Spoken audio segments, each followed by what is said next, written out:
বুড়িগঙ্গা দখল হয়েছে, দূষণ হয়েছে।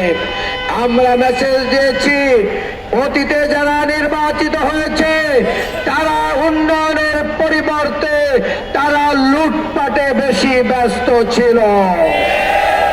এই এলাকার শিক্ষার মান উন্নত করা হয় নাই, ব্যবসার সুষ্ঠু পরিবেশ তৈরি করা হয় নাই।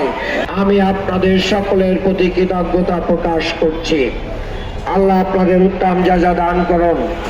মহান রবের শুকরিয়া আদায় করছি। মহান রব্বুল আলামিন অত্যন্ত সুন্দর, সুষ্ঠু, শান্তিপূর্ণ ভাবে আমাদেরকে এই মিছিল সম্পন্ন করার সুযোগ দিয়েছেন, আলহামদুলিল্লাহ।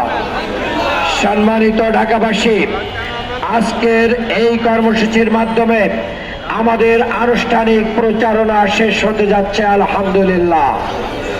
আমরা মেসেজ দেওয়ার চেষ্টা করেছি, ঢাকা ৬ উন্নয়ন বঞ্চিত, ঢাকা ৬ বৈষম্যের শিকার, ঢাকা ৬-এর ব্যবসায়ীরা চাঁদাবাজির শিকার, ঢাকা ৬-এর ব্যবসায়ীদের ভিতরে অনেক ধরনের সন্ত্রাসী কার্যক্রম করে লুটপাট করা হয়।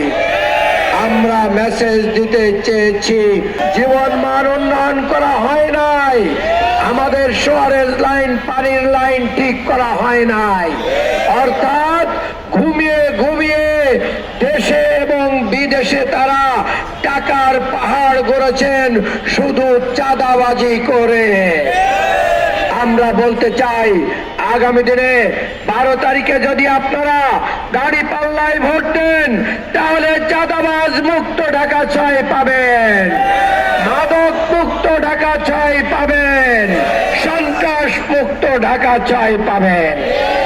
12 তারিখে আপনারা 11 তারিখ রাত্র থেকেই ভোট কেন্দ্রগুলো কিন্তু নজরে রাখতে হবে।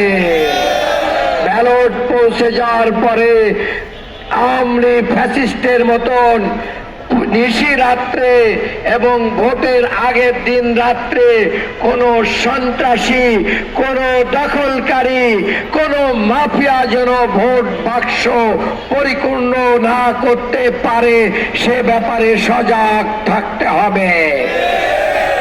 আর ফজরের নামাজের পরে আমরা মা বোনদেরকে সাথে নিয়ে ভোট কার্যক্রম শুরু করে দেব ইনশাআল্লাহ।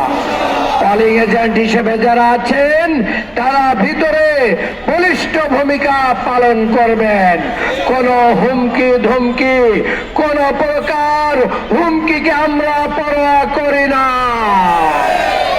আমরা হাসিনাকে তাড়ানোর জন্য জীবন বাজি রেখেছিলাম, পুনরায় প্রয়োজনে জীবন বাজি রাখবো, কিন্তু ভোট